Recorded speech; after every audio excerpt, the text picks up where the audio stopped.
Bonjour. Bonjour. Je m'appelle Robin Lapointe. Je suis natif de la région de Joliette, un petit village qui s'appelle l'Épiphanie. J'ai eu une enfance un peu bouleversante. Mes parents ont divorcé quand j'avais 6 ans.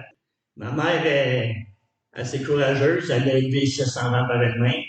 Mon père, il était dans la région. Et le seul moment qu'on voyait, c'est quand que, bon, mais il était violent.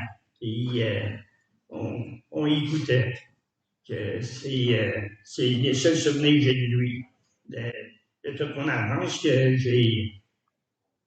c'était dur pour moi de me trouver une identité, de me trouver une place. À l'âge de 15 ans, on est déménagé à Montréal. Puis c'est là que j'ai trouvé mon identité avec les mauvaises personnes que je suis tombé dans la drogue.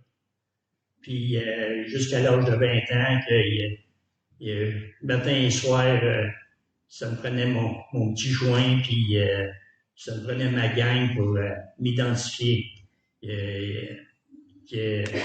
À l'âge de 20 ans, il y a quelqu'un qui m'a fait une gageure comme quoi que je serais jamais capable de sortir de la drogue, que j'étais trop embarqué là-dedans, que j'ai gagé une caisse de bière, comme quoi que j'étais capable de m'en sortir. Puis le seul moyen de m'en sortir, je me suis dit, fallait que je m'éloigne de cette gang-là.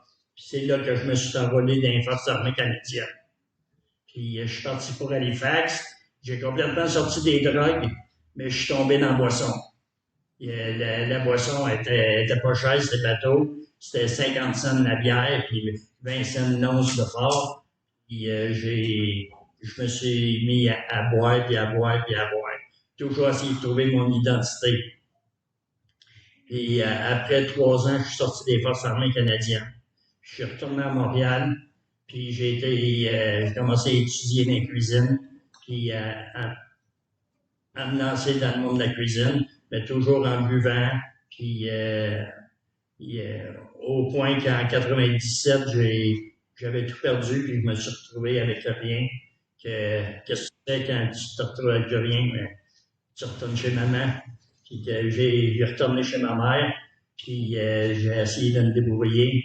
Puis en 98, un ami m'a demandé de l'aider à ouvrir une boulangerie en Nouvelle-Écosse. Que je suis parti là, mais j'étais content parce que je me disais, enfin, je m'en vais dans un village que je connais pas, il n'y a pas personne qui me connaît, je vais changer. Je vais arrêter de boire, puis tu vois, ça va être un nouveau Robin. Mais je suis arrivé là le 2 janvier, puis le 2 au soir, j'étais bien sous, puis je me battais dans la rue. Pas parce que tu changes de place que tu changes de vie. Ça prend une plus grande transformation que ça dans ta vie. Le propriétaire de la boulangerie, pas de la boulangerie, mais de la bâtisse où c'était la boulangerie, lui, à tous les dimanches, il venait dans la boulangerie, puis il me disait, Robin, viens à l'église. Dieu veut te parler. Viens à l'église. Puis là, tous les dimanches, il faisait ça. Je lui ai dit, écoute bien, Régent. Je lui ai dit, est-ce que je paye le loyer à 3 mois? Il dit oui. Bon, mais tu viens-tu ici pour acheter du pain? Non, mais sors d'ici. Je veux rien savoir de ton Dieu. Je veux rien savoir de ta religion. Que sors d'ici, je veux rien savoir. Dimanche après dimanche, il faisait ça. Au mois de mars, je devais aller faire une livraison de pain à Halifax, qui est environ 1h30 de route. Puis mon camion avait brisé, que j'ai demandé à Régent s'il voulait m'amener livrer mon pain. C'était un dimanche matin, puis on ramasse le pain, on part pour Halifax, on fait de la livraison. Puis en revenant, il arrête dans une église. Je lui dis, qu'est-ce que tu fais là?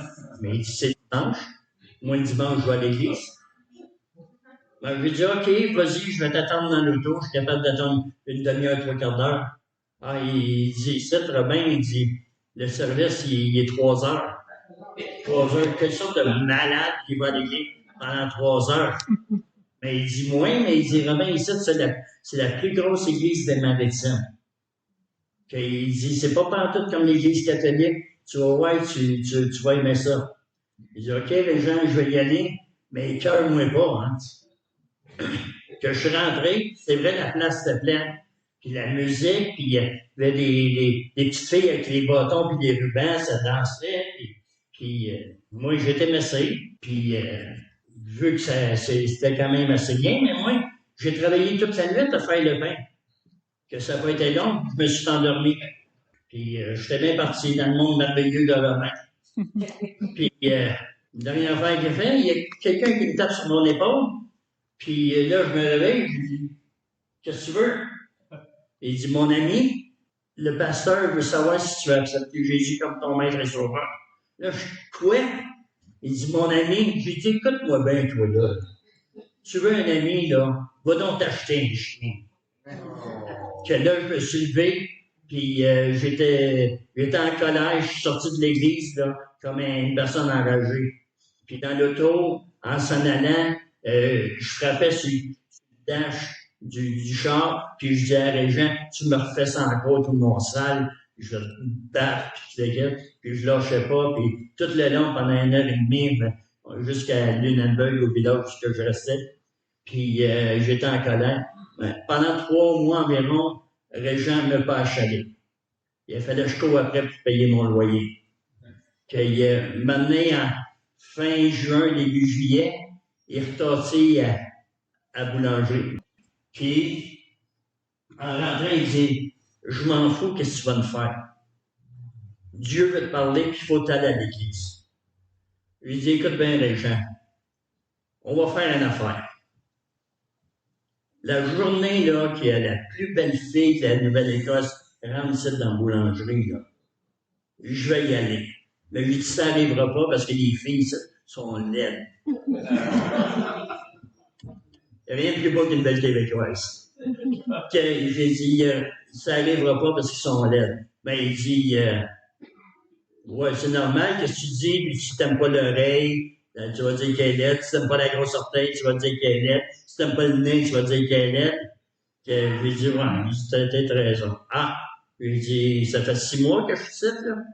J'ai pas vu encore une personne noire. Première personne noire qui rentre dans la boulangerie, je vais à l'église. En pointant du doigt à la porte, il y a une femme noire qui rentre. Et là, puis en rentrant, elle dit « Hello! » Là, je dis « Qu'est-ce que t'es? » Il dit « Mon nom, c'est Pat. » « Pat? D'où tu viens, Pat? » Je viens du New Jersey. « Qu'est-ce que tu fais ici à Lunenburg? » Elle dit « Je suis venu chanter à l'église. Ça tombe-tu de venir? » Que Régent, il est là, oui, oui, oui, oui, oui. Là, je me suis dit, j'ai dit, je suis peut-être un baveux, un écœurant, mais je suis un gars de parole. Je viens, oui, je vais y aller. Il y a quelqu'un qui va m'achaler, puis Régent va manger une volée. C'est un bon gars pour moi. J'y vais, la place, un petit peu plus grande que le double. La place est pleine, puis la fille, Pat, elle rentre sur le podium avec une belle grande robe blanche, puis elle s'est mise à chanter Amazing Grace. How sweet the sound that saved a wretch like me. I was once lost, but now I'm found, was blind, but now I see. Quand elle s'est mise à chanter ça, là, j'avais la chair de poule. Et je suis rendu, je voyais plus rien, tout est embrouillé. Je dis pas que les nuages ont descendu de quitte, mais dans ma tête, là, peut-être parce que j'étais confus, puis je ne savais pas qu'est-ce qui arrivait. Que je pensais que c'était un flashback de la drogue que je prenais pendant des années, que je suis sorti en courant. Je suis sorti en courant, puis là, maintenant, Régent m'a embarqué, puis j'ai pas dit un mot, il a pas dit un mot, il m'a débarqué à la boulangerie, puis j'ai fait ma journée, puis le kit, j'ai fait ma semaine. Puis le dimanche, quand j'ai vu Régent passer, j'ai dit, où tu t'en vas? Il dit, c'est dimanche. Le dimanche, je m'en vais à l'église. J'ai dit, attends-moi. Que là, j'ai barré la boulangerie. Puis j'ai embarqué avec lui dans le camion. Puis il a dit, on n'ira pas à la même église la semaine passée. Je vais t'amener à une petite église qui est pas loin d'ici. Voilà. Puis moi, je pense à cette chanson-là. Il y a Amazing Grace. Puis je lui ai dit, ce serait le fun si je pourrais l'entendre encore. Ouais, si ça ferait le même effet, whatever. OK. On allait à cette église-là, je m'assis dans le fond en arrière. Première chanson qui chante encore, Amazing Grace. Il y a encore la même chose, j'avais fret, puis c'était tout embrouillé, puis là, j'écoutais le message, puis le pasteur a fait le message, le plan du salut, puis je me suis mis à croire que j'étais perdu, puis j'avais besoin d'un sauveur, j'avais besoin du Seigneur pour pouvoir continuer dans ma vie. Puis c'est là que j'ai accepté le Seigneur comme mon maître. Puis après ça, je suis parti. Le lendemain, quand je suis rentré dans la boulangerie, les filles étaient en train de travailler, mes employés, puis j'ai vu la peur dans leurs yeux, parce que j'étais quand même assez dur avec eux autres. Si, admettons, ils faisaient du pain, puis ils échappaient un peu de farine à terre, je leur disais, j'ai dit, montre-moi donc la recette. À quelle place qu'ils disent 100 grammes de farine dans le pot, puis 50 grammes à terre. Puis j'étais baveux comme ça. Puis je disais, la machine, elle coûte cher. Un employé comme toi, au salaire minimum, je peux en trouver un autre. Mais la machine, j'étais dur avec eux autres. Puis quand je suis rentré dans la boulangerie lundi matin, j'ai vu la crainte dans leurs yeux, puis la quête. Puis j'ai été direct dans la toilette, puis je me suis mis à pleurer. Parce que j'ai réalisé que c'est ce que je faisais. Puis je voulais plus sortir de là. Jusqu'à temps que ça cogne à ma porte, puis on dit, Robin, le pasteur de l'église, il est ici, il veut te parler. Puis là, je me suis essuyé les yeux, puis on était prendre un café, puis il a dit, je viens de faire sûr, si tu as compris comme il faut hier quand tu es dans l'église. J'ai dit oui, j'ai compris que j'étais perdu, puis que j'avais besoin du Seigneur dans ma vie. Puis je l'ai accepté, et il dit, parfait, il dit, tu vas aller le dire à tout le monde. J'ai dit, tu es malade, tu vas aller le dire à tout le monde. Je suis sauvé. Bon, mais ça suffit. Là, il comprenait pas. Puis là, je lui ai dit que mon frère le plus vieux aussi, il va à une église avec une famille. Mais la manière qu'il me parlait de Jésus, c'est que tu vas aller en enfer, tu vas brûler, tu es le fils du démon. Puis je voulais pas faire ça. Que là, c'est là que le pasteur, il dit, ça devait être ton frère t'a parlé de la colère de Dieu. Pourquoi tu viens pas cette semaine? On a un invité spécial à tous les soirs, que lui, il va te parler de l'amour de Dieu. Son nom, c'est Ed Seeley.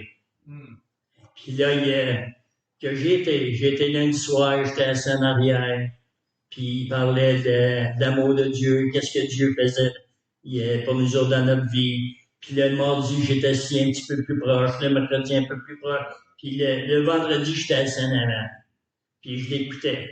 Puis là, il parlait comme quoi le besoin d'avoir des missionnaires, le besoin de partager la parole de Dieu, puis il a dit, je veux voir des mains. Je veux voir des mains. Qui est prête à vivre pour le Seigneur? Que j'ai levé ma main. Que le lendemain, samedi, j'ai été à la boulangerie. Puis j'ai dit à mon partenaire, j'ai dit, je peux plus continuer. Je m'en vais. Je m'en vais évangéliser. Que ça a fait un gros conflit, mais je suis parti. Je suis parti pour la Caroline du Nord, des montagnes des Appalaches. Puis là, rendu là, c'est là que j'ai comme frappé un mur. Parce que là, j'ai dit, qu'est-ce que je fais ici? Je connais pas ma Bible. Et à part de qu'est-ce que je disais, je suis pas qualifié. Je suis pas. Là, j'étais confus. Je chantais que le Seigneur m'appelait là, mais je savais pas pourquoi. Puis pendant que j'étais là, je travaillais dans une école de métier. C'est des vieux métiers traditionnels, la forge, faire des paniers, faire des balais, travailler le bois. Puis il y avait un cours de compter des histoires. Ah, j'ai dit ça, je pourrais prendre ça. Que j'ai commencé à à apprendre à compter des histoires. Puis j'ai compris que c'était ça mon ministère. D'être conteur. Mais là, il a vu que me disait que j'ai pas d'expérience, je suis pas qualifié, je suis complètement rien là-dedans. Puis là, c'est là que j'ai commencé à travailler ma première histoire.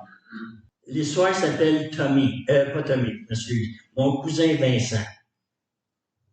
Mon cousin Vincent, il il voulait travailler. Il cherchait une job, mais personne ne voulait l'engager. Parce que Vincent, il avait un handicap. Dans ce temps-là, il appelait ça un handicap. Mais Vincent bégayait. Puis, personne ne voulait l'engager. Puis, à tous les portes qu'il cognait pour voir s'il pouvait travailler, il n'y avait pas personne qui voulait l'engager. Que Vincent, cette année, il a été voir monsieur le curé. Il dit, monsieur le curé, je voudrais travailler pour l'Église. Le curé, il dit, mais qu'est-ce que tu fais? Je peux faire n'importe quoi, monsieur le curé. Le curé, il pense. Et à lui, il dit, je ne veux pas. Il dit, Vincent, tu vas vendre les Bibles.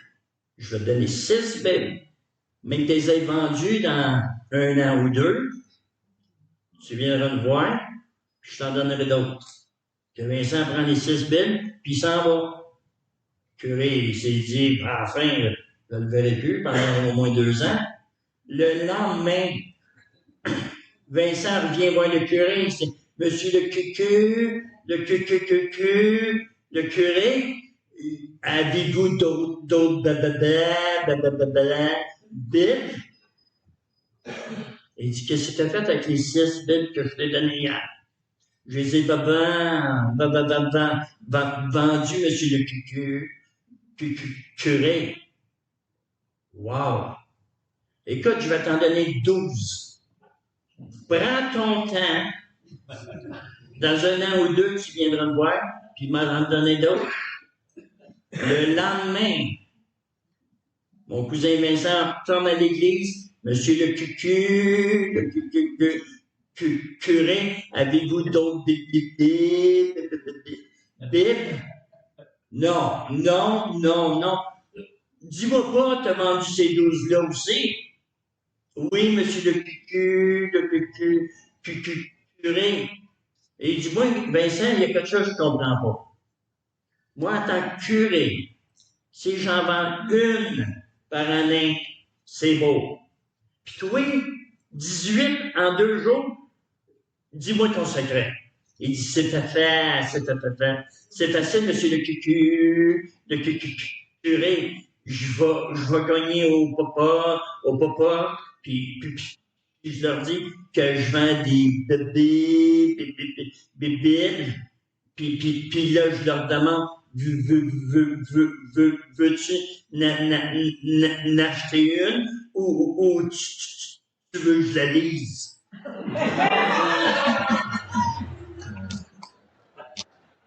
C'est facile dans ce temps-là. C'est là que j'ai compris que Dieu peut utiliser n'importe qui. Dieu peut utiliser n'importe qui. Donc, il peut m'utiliser. Que j'ai compris que le ministère de conter des histoires était différent de tous les autres ministères. Puis je vais me viser vers ça. Que ça allait bien, j'ai commencé à étudier plus d'histoire, à l'écrire, puis en vouloir me promener puis les compter. Puis je me disais, faut au moins minimum, je sois capable de faire rire le monde 3 fois. C'était mon but, ça. 3 fois, il fallait que je les fasse rire. Que c'est comme ça que j'ai commencé mon ministère. Que je me suis promené partout à travers les États-Unis et le Canada. La prochaine histoire que je vais vous conter, c'est concernant que Dieu est partout. Moi, je suis voulu partir de Montréal pour aller dans un petit village que personne ne me connaît, que j'étais pour changer ma vie, changer tout ça. Mais c'est pas en changeant de place, comme j'ai dit, que ta vie va changer. C'est en changeant ton cœur que ta vie change. Puis, c'est ça que tu fait. C'est ça que j'ai compris après avoir donné ma vie au Seigneur. La prochaine histoire, c'est une histoire que j'ai écrite. Ça s'appelle Quack, quack. À tous les étés, on allait passer, moi et ma sœur, on allait chez mon grand-père passer l'été. À la ferme de mon grand-père, on était libre de faire tout ce qu'on voulait. Ah oui, si on voulait faire du cheval, on faisait du cheval. Si on voulait aller à la pêche, à la chasse, on pouvait faire tout ce qu'on voulait. On était libre de faire n'importe quoi chez mon grand-père. Une bonne journée, mon grand-père me fabriquait une fronde, un lance-pierre. Puis il dit, fiston, il dit, tu vas pratiquer. Puis quand tu es assez bon, on va aller à la chasse ensemble. Ah, merci grand-père, que j'ai pogné ma fronde. J'ai ramassé une cinquantaine de roches. Puis là, j'étais dans le fond du champ, il y avait une clôture. J'ai mis 5 cannes de Coca-Cola. Puis là, je me suis éloigné d'une quinzaine de pieds. J'ai pogné une roche dans ma fronde. Manqué. Je pognais une autre roche. Manqué. Je me suis rapproché. Une autre roche. Manqué. Je me suis rapproché. Une autre roche. Manqué. Rapproché. Une autre roche. Manqué. J'ai lancé mes 50 roches, puis j'ai pas touché une canne. Puis j'étais tellement proche que j'aurais pu frapper les cannes avec ma main. J'ai dit, je vais me rassayer. Que là, j'ai mis les cannes en pyramide. 3, 2, 1. Puis là, j'ai pris 5 roches. J'ai dit, là, je vais l'avoir. Je mets ma roche dans ma fronde. Je me mire. Comme j'allais la lancer, j'ai attendu la cloche. Ça, c'est la cloche que ma grand-mère sonnait pour dire que c'est le temps d'aller dîner. Que, aussitôt, j'ai attendu la cloche, je suis parti. Quand j'étais à côté, je suis arrivé à côté de la grange rouge, j'ai vu l'animal préféré de ma grand-mère. Son canard. J'ai regardé le canard, j'ai regardé ma fronde, en regardé le canard, en regardé ma roche. Non! Je suis même pas capable de frapper une canne. Puis ça cause de ce coup-là. Je regarde le canard encore, puis je dis, je vais m'essayer. Que je mets ma roche dans la fronde, je m'étire, je mire le canard, puis sur le canard, la tête du canard, puis il tombait bien mort. Que là, je regarde tout autour de moi, personne ne m'a vu, je prends le canard, puis je m'en vais le cacher en arrière de la grange rouge, en dessous du fumier. Puis je suis rentré dans la maison comme si rien s'était passé. Vous connaissez la face d'un enfant, hein, quand rien s'est passé.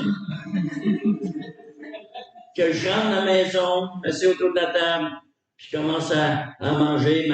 Ma grand-mère dit, comment est-ce qu'a été ton avant-midi, Robin? Ah, bien, bien. Grand-père m'a fait une fronde, puis il faut que je me pratique parce que un jour, j'aimerais ça aller à la chasse avec lui. Puis on mange. Puis là, mon grand-père, il dit, après-midi, je vais aller en camp des animaux. Ça te tente de venir? Ma sœur a dit, moi, je veux y aller. Ma grand-mère a dit, non, non, non. Elle dit, pendant que les hommes vont être partis, j'ai besoin de toi, on va faire le lavage, puis après ça, on va mettre le linge à la corde. Puis là, ma sœur a dit, je pense que Robin, il aimerait ça faire ça. Là, je la regarde. Elle me regarde avec les gros oreilles, puis elle dit, quoi?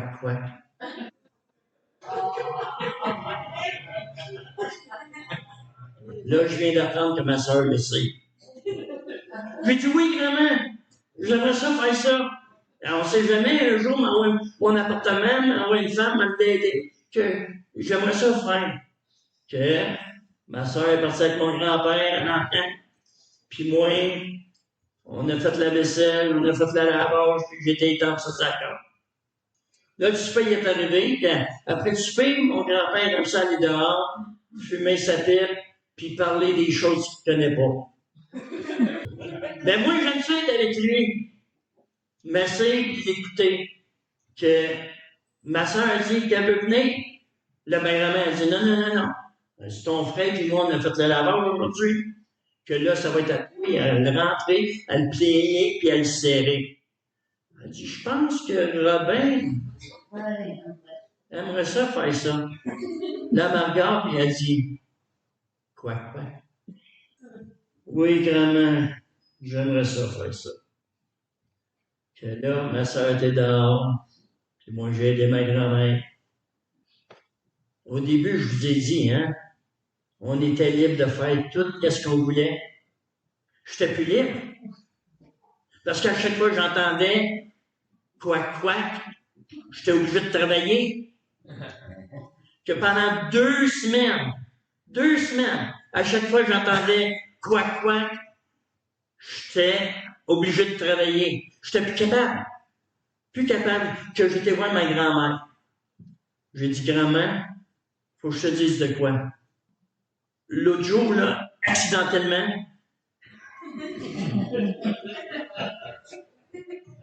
j'ai tué ton canard.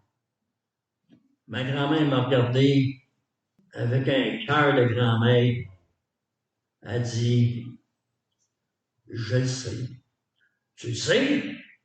Elle dit, oui. Elle dit, à partir de la fin de la cuisine. Tu l'as tué, puis après ça, tu étais en allé de la grange, puis j'étais voir, tu l'as mis dans le fumier. Je dis, grand-mère, pourquoi tu l'as pas dit? Elle dit, je voulais savoir combien de temps tu aurais été l'esclave de ta sœur. Elle dit, tu sais, elle dit, Dieu te regarde par la grosse fenêtre du ciel, puis des fois, il se demande combien de temps qu'on va être l'esclave de Satan.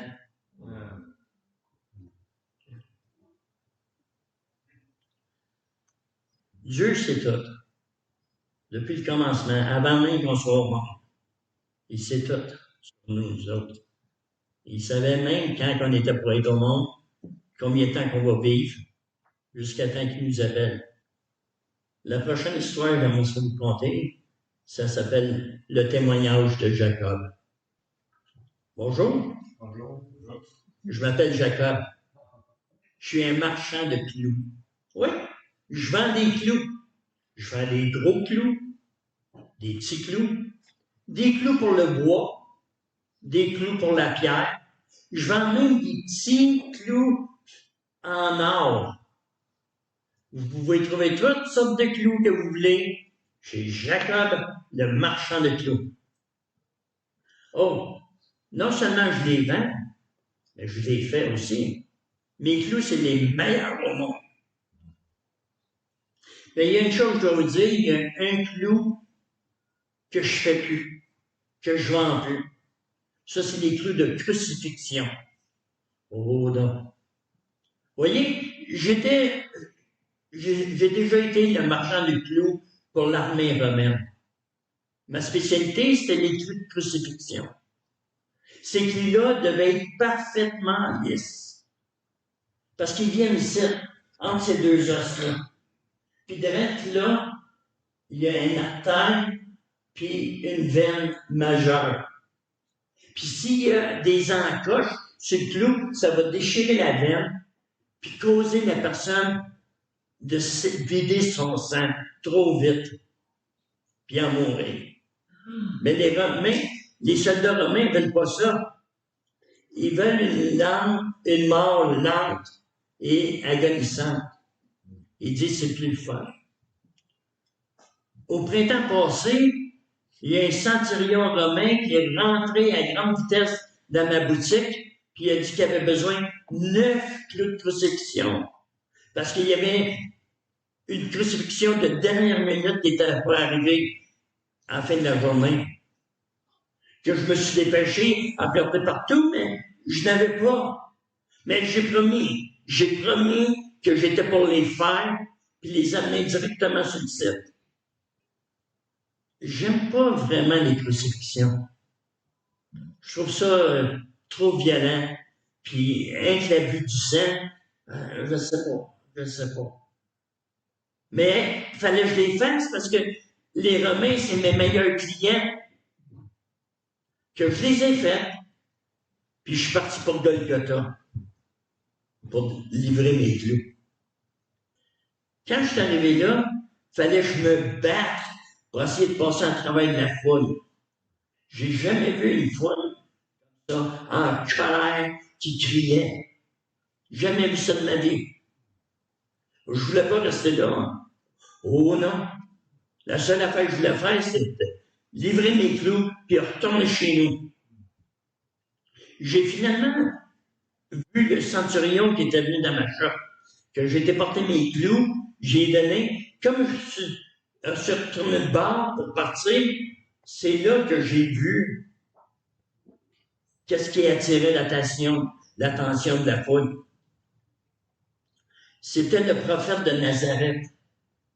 Jésus, le fils de Joseph, le charpentier. J'ai jamais vu un homme si magané. Une partie de sa barbe était arrachée de sa face. Ses yeux étaient noirs et enflés. Il avait même pris une couronne d'épines, puis il l'avait enfoncée dans sa tête. Puis son dos, oh, c'était horrible. Il a été fouetté. Ça paraissait. Les Romains, ils font leur fouette tout en cuir, mais ils mettent des petits bouts d'os cassés, des petites pierres aiguisées, puis des clous avec des crochets. Je le sais, c'est moi qui ai fait ces clous-là aussi. Puis là, quand ils prennent le fouet, puis ils fouettent quelqu'un, les clous accrochent après la peau. Puis quand ils tirent, il y a la chair qui vient avec. Puis ils disent que si un homme se fait fouetter 40 coups, il meurt. Je regardais ce Jésus-là, là. S'il n'a pas eu 40, il était proche. Mais qu'est-ce qui m'a surpris le plus? C'est qu'il ne disait pas un mot. Le monde l'engueulait, puis lui, il était silencieux. Il y avait deux autres criminels qui étaient avec lui, puis qui criaient, qui l'insultaient, qui blasphémaient, puis lui, pas un mot. Qu'avec toute cette pression-là, mais moi aussi j'ai embarqué là-dedans. J'ai dit, hey Jésus, comment t'es aimes mes clous? Ils font-tu du bien? Pas un mot. J'ai dit, hey, c'est à toi je parle. Puis là, j'ai commencé à lui donner un coup de pied. J'ai craché dessus. Puis pas encore un seul mot. Là, j'étais venu pour le frapper, mais le soldat romain m'a poussé. Puis là, ils ont levé la croix. Là, je suis resté là à le regarder. Il respirait fort. Il a mis les yeux vers le ciel, puis il s'est mis à crier « Elohim!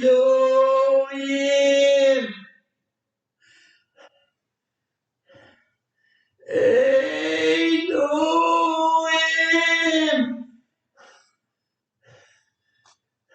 Lama sabachthani! »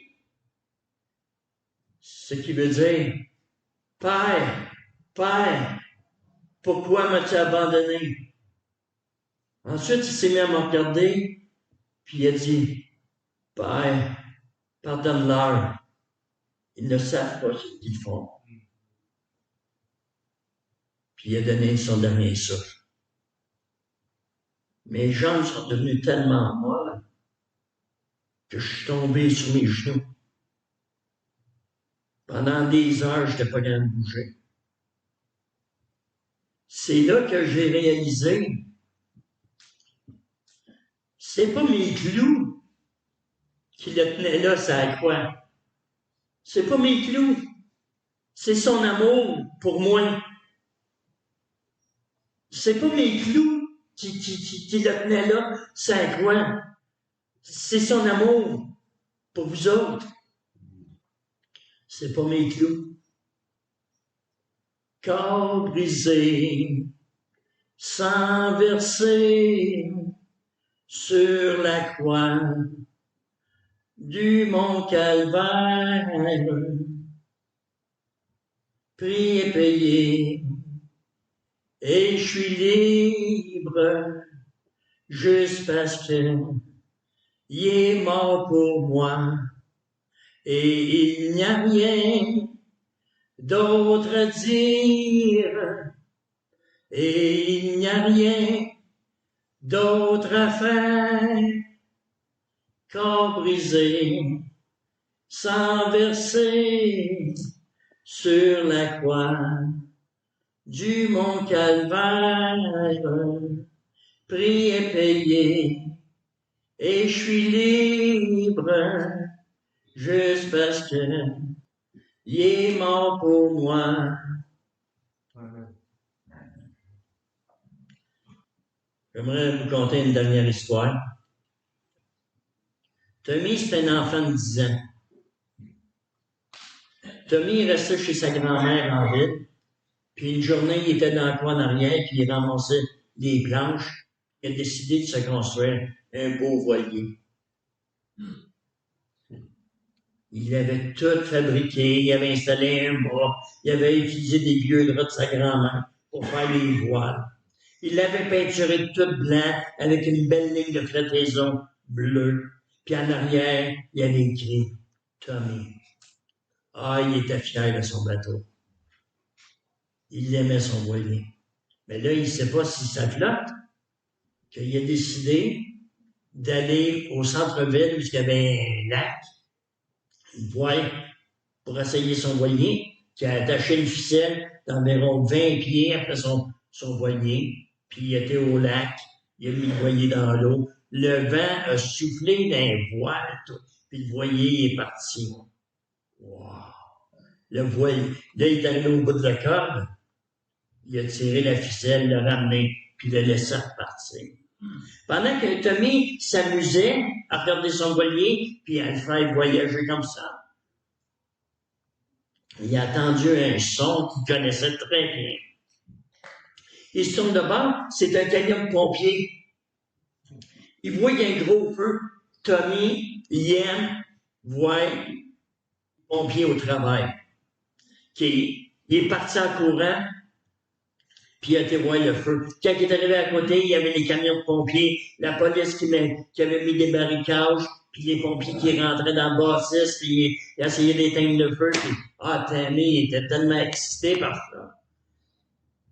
Maintenant, après un certain temps, Tommy a réalisé que son voilier, au lac, qu'il est reparti en courant, puis quand il est arrivé là, il a cherché partout, il ne le trouvait pas.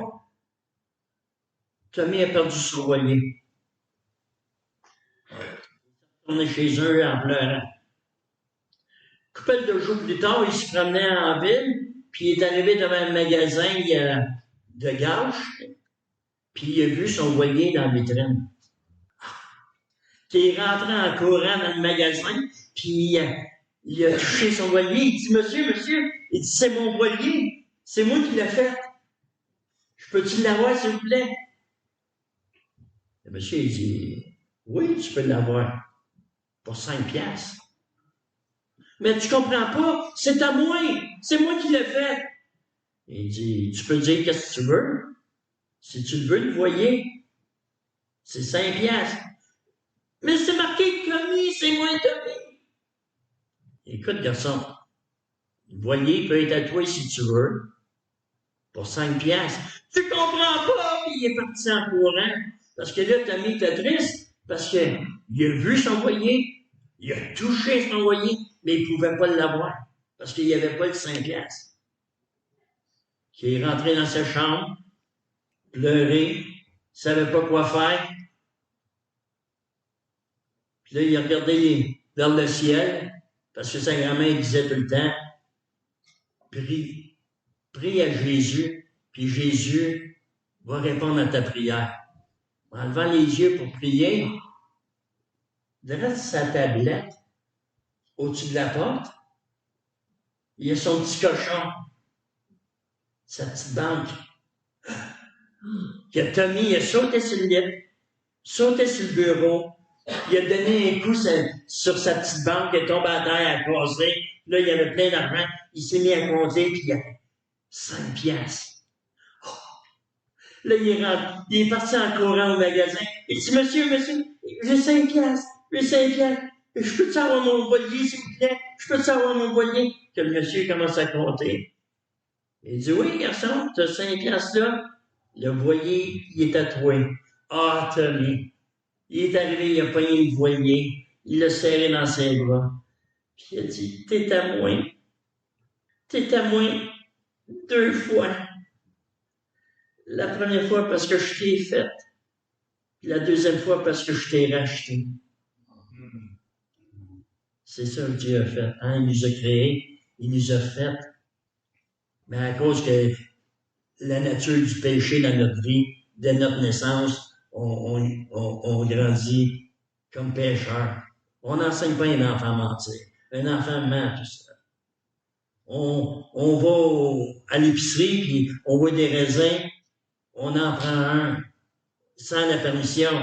Donc, on vole inconsciemment. On est dans une nature pécheresse. Ben, Dieu a envoyé son Fils mourir sur la croix pour nous autres, pour nous racheter. On va prier. Merci, Père Tout-Puissant, merveilleux Père. Premièrement, pour l'honneur que tu me donnes de pouvoir partager avec mes frères et mes sœurs de ça, Père Céleste. Père Céleste, je te demande de travailler dans leur cœur pour qu'ils puissent te connaître de mieux en mieux, puis de vivre pour te louer, t'honorer, et qu'un jour, on soit dans ta présence au ciel, puis on chante tes louanges. C'est ton nom de ton frère que je te prie. Amen. Amen.